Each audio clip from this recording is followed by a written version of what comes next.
Hello friends, एक बार फिर से आप सभी का स्वागत है 555 शक्ति चैनल में। मैं हूं आपकी सोल सिस्टर रत्ना। अभी कुछ दिन पहले एक वीक लगभग पहले मैंने एक वीडियो बनाया था फ्रेंड्स, जिसमें मैंने आपको बताया था डीएम अवेकनिंग स्टेजेस के बारे में। DF awakening starting to end कौन कौन से स्टेज से गुजरती हैं डीएफ, उसके बारे में आपने वहाँ पे देखा होगा कि मैंने एक ऑन ऑफ स्टेट के बारे में भी बताया था। आफ्टर यूनियन भी ये ऑन ऑफ स्टेट हो सकती है। ज़्यादातर ये स्टेट आफ्टर यूनियन ही आती है। यूनियन के बाद कुछ टाइम तक डीएम और डीएफ दोनों ही ऑन ऑफ सिचुएशन में रहते हैं। ईगो क्लैशेस होते हैं, मिररिंग होती है, ऑन ऑफ स्टेट में रहते हैं। तो क्या इस स्टेट को जल्द से जल्द ख़त्म किया जा सकता है? क्योंकि आपको अंडरस्टैंडिंग तो अपने अंदर लानी पड़ेगी। जिस वजह से ऑन ऑफ स्टेट है, उन चीज़ों में कई बातें ऐसी होती हैं जो आपको समझना होता है। तो आपको उन सब चीज़ों को समझ के जल्द से जल्द वो ऑन ऑफ स्टेट खुद से ही ख़त्म करनी होती है।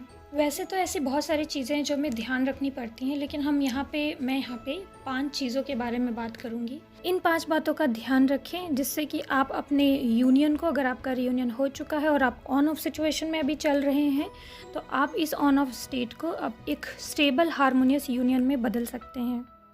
जो लोग पहली दूसरी बार वीडियो देख रहे होंगे, उन्हें नहीं पता होगा कि ऑन ऑफ स्टेट क्या होती है, तो मैं सिंपल आपको थोड़ा सा बता देती हूँ।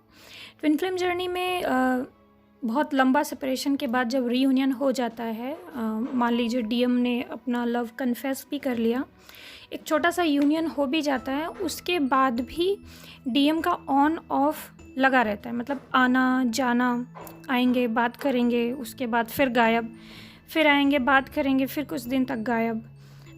इसमें बीच में ईगो क्लैशेस भी होते हैं कि ईगो क्लैशेस होने की वजह से थोड़ा सा लड़ाई झगड़ा हो जाता है और फिर गायब।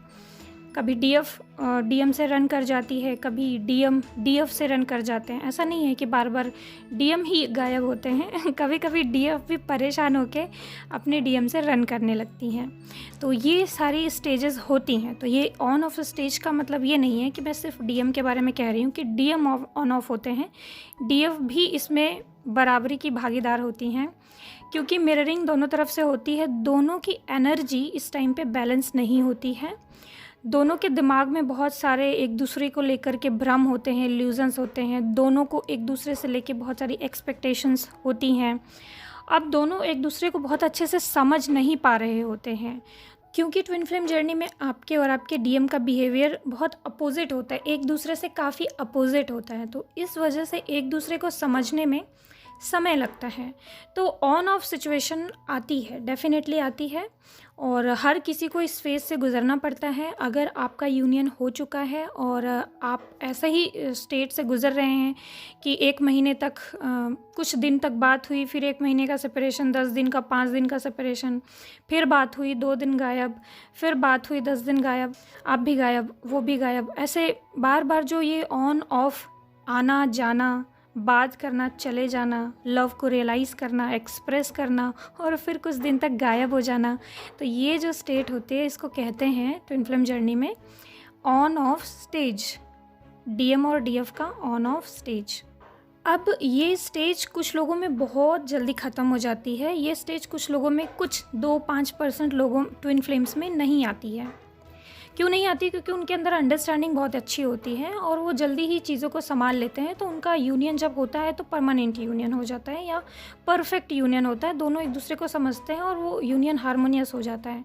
लेकिन 90-95% केसेस में मैंने ये चीज़ नोट करी है कि जो यूनियन होता है वो एक बार में ही नहीं होता है। जो यूनियन होता है, एक बार यूनियन आपका हो जाता है रियूनियन, उसके बाद भी दोनों को समझने में थोड़ा सा प्रॉब्लम होती है। ऑन ऑफ सिचुएशन में आप रहते हैं, एक दूसरे को अंडरस्टैंड करने में, एक दूसरे को समझने में, और बीच बीच में हीलिंग करने में। आपके डीएम आपको मिरर करते हैं, आप उनको मिरर करते हैं, उनकी भी अवेकनिंग चलती है, आपकी भी अवेकनिंग हो रही होती है। तो काफ़ी टाइम तक, कभी कभी क्या होता है कि कुछ लोग 1 साल तक, 6 महीने तक, 3 महीने, 4 महीने, इतना ड्यूरेशन तक ऑन ऑफ सिचुएशन में रह सकते हैं। तो एक तरीके से मैं कह लूँ कि ये स्टेज क्यों आती है, एक दूसरे को समझने के लिए ही ये स्टेज आती है। और ये स्टेज का आना बहुत ज़्यादा ज़रूरी है, क्योंकि अगर आपके डीएम की अवेकनिंग हो रही है तो उनका आपसे संपर्क होना, और फिर बीच में एक स्पेस एक स्पेस मिलना, ताकि वो दूर रह के आपसे काफ़ी चीज़ें रियलाइज़ कर सकें और उनको समय मिल सके खुद की हीलिंग का, और आपको भी समय मिल सके खुद की हीलिंग का। क्योंकि आपको पता है ट्विन फ्लेम लव कितना इंटेंस लव होता है। आप दोनों एक दूसरे के साथ रहेंगे, हमेशा बात करते रहेंगे, तो आप कभी असेंशन कर ही नहीं पाएंगे, या आपका इनर वर्क ये सब करने में मन नहीं लगेगा, क्योंकि आप बिल्कुल डूबे रहेंगे प्यार में। मतलब दिमाग में बिल्कुल ऐसा फॉग सा रहता है, एक क्या बोलते हैं उसको, नशा सा रहता है। तो इंसान अपने काम पे उतना ध्यान नहीं दे पाता है, हमेशा लव लव लव दिमाग में वही चलता रहता है। तो ये स्पेस जो बीच में क्रिएट करा जाता है, आप ही के भलाई के लिए क्रिएट करा जाता है। बात होती है, फिर स्पेस क्रिएट करा जाता है, उसमें आप दोनों एक दूसरे पे वर्क करते हैं, एक दूसरे को अच्छे से समझते हैं। एक दूसरे के बीच में जो आपने एक दूसरे को अंडरस्टैंड नहीं किया, कुछ ईगो क्लैशेस हुए, कुछ मिररिंग हुई, तो उन सब चीज़ों को अंडरस्टैंड करते हैं, उसकी हीलिंग करती हैं। तो ये स्टेज आना बहुत ज़रूरी होता है। तो चलिए, इतनी सारी बातें मैंने आपको बता दी और आपको ये भी पता लग गया कि ये स्टेज क्यों आती है। और अब मैं आपको वो 5 पॉइंट्स बता देती हूँ, वो 5 बातें बता देती हूँ, जिसका ध्यान रख कर के आप इस ऑन ऑफ सिचुएशन को कम कर सकते हैं, ख़त्म कर सकते हैं, या अपने रीयूनियन को स्टेबल रीयूनियन में बदल सकते हैं। तो मैं आपको रीज़न एंड सोल्यूशन दोनों एक साथ ही बताती चलूँगी। तो चलिए, ठीक है। पहली बात क्या आप ध्यान में रखेंगे, तो ये जो ऑन ऑफ सिचुएशन होती है सबसे ज़्यादा ईगो क्लैशेस की वजह से होती है। तो अगर सेपरेशन ईगो की वजह से हो रहा है, तो ईगो अपना डाउन करके खुद स्टेप लें और स्थिति को स्वयं संभालें और स्वयं रिस्पॉन्सिबिलिटी लें। जैसे मैंने कहा कि आप स्वयं रिस्पॉन्सिबिलिटी लें और स्वयं स्थिति को संभालें, खुद स्टेप लें, तो अंदर से एक आपके मन में आया होगा, मैं क्यों करूँ, मैंने तो बहुत कर लिया, मैं क्यों करूँ। तो यही जो मैं क्यों करूँ, ये ईगो होता है। इसी को हमें डाउन करना होता है और डाउन करके हमें खुद स्टेप लेना होता है। मैं ये नहीं कह रही हूँ कि हर बार आप ही को स्टेप लेना होता है, लेकिन आपको भी स्टेप लेना होता है। ये आपका टेस्ट होता है। कई बार यूनिवर्स खुद आपका टेस्ट करते हैं कि क्या आप अपने लव के लिए एफर्ट्स लेते हो, क्या आप खुद जाके स्टेप ले सकते हो अपने लव को संभालने के लिए, इस रिलेशन को संभालने के लिए, क्या आप खुद स्टेप ले सकते हो। तो कभी कभी ये यूनिवर्स बार बार आपको रियलाइज़ करा रहे होते हैं कि आप स्टेप लो लो लो, आप नहीं लेते हैं। क्योंकि आपने कहीं ना कहीं ट्विन फ्लेम जर्नी में ऐसा सुना हुआ है कि डीएम ही आते हैं, वो खुद आते हैं, आपको जाने की ज़रूरत नहीं है, आपको बात करने की ज़रूरत नहीं है, वो अपने आप ही चेंज होके आते हैं, और आप बहुत टाइम तक वेट करते रह जाते हैं। या कभी कभी जो ईगो क्लैशेस होते हैं जिसमें डीएम आए और आपको थोड़ा बहुत हर्ट करके चले गए, तो उसमें आप स्टेप नहीं लेते, आप कभी आगे बढ़ के बात करने की कोशिश नहीं करते।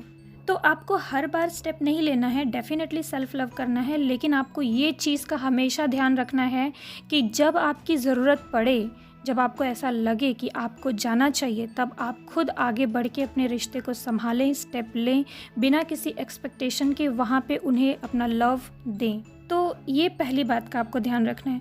दूसरी बात का आपको क्या ध्यान रखना है, अगर रिश्तों को संभालने की कोशिश फेल हो जा रही है, लगातार आप अपना ईगो शटर करके उसके पास जा रहे हैं और अपने रिश्ते को संभालने के लिए स्टेप ले रहे हैं, लेकिन आपका हर स्टेप फेल हो जा रहा है या आपकी कोशिश फेल हो जा रही है, और फिर भी उस पर्सन का आपके लिए बिहेवियर ठीक नहीं दिख रहा है आपको, तब आपको बिना कोई गिल्ट फील किए अपना आत्मसम्मान बचाए रखने के लिए प्रयास करना चाहिए। मतलब यहाँ पे अब आप स्वयं के लिए स्टैंड लें। यहाँ पे आपको गिल्ट, मैंने कहा कि बिना गिल्ट के, क्यों बिना गिल्ट के, इसलिए क्योंकि जो आपने उसके लिए प्रयास किया है, फिर जब आप खुद के लिए स्टैंड ले रहे हैं, तब आप ये ना सोचें कि मैंने जो प्रयास किया वो सब खराब हो गया, मुझे नहीं करना चाहिए था, ये तो मैंने गलत कर दिया। नहीं, आपने बिल्कुल गलत नहीं किया। जो आपने इन्वेस्ट किया वो इन्वेस्ट करना ज़रूरी था, जो स्टेप आपने लिया वो स्टेप लेना ज़रूरी था, वो भी ज़रूरी था, और अब खुद के लिए स्टेप लेना भी ज़रूरी है। ये दोनों पार्ट हैं, आप दोनों में से एक चीज़ बहुत ज़्यादा या एक चीज़ कम नहीं कर सकते हैं। मतलब आप ऐसा भी नहीं कर सकते हैं कि हमेशा सेल्फ लव करने के लिए, अपना आत्मसम्मान बचाए रखने के लिए कभी स्टेप ही ना लें, कभी प्रयास ही ना करें। ऐसा भी आप नहीं कर सकते हैं, और ऐसा भी नहीं कर सकते हैं कि हमेशा आप उसी के लिए स्टेप लें, अपने रिलेशन को बचाने के लिए ही प्रयास करें और आत्मसम्मान खोए रखें, है ना। तो इसलिए मैंने आपको स्टेप वाइज बता दिया कि पहले आप बिल्कुल स्टेप लीजिए, रिस्पॉन्सिबिलिटी संभालिए, इस रिश्ते को संभालने की रिस्पॉन्सिबिलिटी लीजिए। उसके बाद जब रिजल्ट नहीं आ रहा है, तब आप अपना आत्मसम्मान बचाएं और तब अपने आत्मसम्मान को बिल्कुल ठेस ना पहुँचने दें। यहीं पे सेल्फ़ रिस्पेक्ट और सेल्फ़ लव का ध्यान दें। अब सेल्फ़ रिस्पेक्ट और सेल्फ़ लव का ध्यान देने का मतलब ये नहीं है कि जब आपके डीएम आएँ तो आप उनसे गलत बिहेव करें या आप उनको इग्नोर करें और अब जो उन्होंने आपके साथ किया है उसका आप बदला लें। ऐसा नहीं करें, क्योंकि आपको अपना रिलेशन हार्मोनियस रखना है, बचाना है, तो आपको बदला लेने की भावना नहीं रखनी है। आपको उसे स्पेस देना है, उनके स्पेस का सम्मान करना है और आपको अपने स्पेस का भी रिस्पेक्ट करना है। और अब जब आपके डीएम आते भी हैं तो आप अपने सेल्फ़ रिस्पेक्ट, सेल्फ़ लव का ध्यान रखते हुए आप बिल्कुल अच्छे से उनसे बात कर सकते हैं, अपनी लिमिट्स का ध्यान रखते हुए। यहाँ पे ये बिल्कुल भी नहीं करना है कि जब आप स्टेप ले रहे थे उनके लिए तो उन्होंने ईगो दिखाया, अब वो स्टेप ले रहे हैं आपके लिए तो आप ईगो दिखा रहे हो। ऐसे तो ईगो क्लैश हो जाएगा और ये चीज़ें लंबी खिंचती रहेंगी। उन्होंने ईगो दिखाया, कोई बात नहीं, आपका जो बिहेवियर होना चाहिए आप उसी के अकॉर्डिंग बिहेव करें। चलिए, अब तीसरी चीज़ आपको क्या ध्यान रखनी है। तीसरी चीज़ आपको ये ध्यान रखनी है कि सेपरेशन एक माया जाल है, सेपरेशन एक इल्यूजनरी दुनिया है। इस चीज़ को बहुत ही डीपली अपने दिमाग में बैठा लीजिए, क्योंकि यही सच है। जब आप सेपरेशन ऐसे सोचते रहते हैं कि बीच में सेपरेशन है, तो ये जो सेपरेशन वर्ड है आपके दिमाग में फ्रस्ट्रेशन पैदा करता है और ये आपके हार्मोनियस यूनियन को या आपके परमानेंट यूनियन को जल्दी मैनिफेस्ट नहीं होने देता है ना। तो आपको इस सेपरेशन को इल्यूज़न समझना है। सेपरेशन का रीज़न होता है कुछ, सेपरेशन किसी वजह से क्रिएट करा गया है। आपको वो वजह समझते हुए बस रिलैक्स रहना है और इस सेपरेशन को इल्यूज़न समझना है और काम और पीसफुल रहना है, जिससे कि आप जब भी चाहें, जब भी सेपरेशन के बाद जब आपका यूनियन हो, जब भी बात करें आप अच्छे से बात करें, क्योंकि बीच में आपने सेपरेशन तो फील किया ही नहीं। जो लोग सेपरेशन है, बीच में सेपरेशन है, ऐसा सोचते हैं, वो जब काफ़ी टाइम के बाद डीएम आते हैं, बातचीत होती है, तो उस टाइम उनके दिमाग में सिर्फ फ्रस्ट्रेशन होती है कि हमारा तो सेपरेशन हुआ था, इतने टाइम बाद आए हैं, ये वो बहुत सारा फ्रस्ट्रेशन होता है। ये जो ऑन ऑफ वाला सेपरेशन है ये एक गेम की तरह है। आपने गेम तो खेला ही होगा, उसमें लेवल्स होते हैं ना।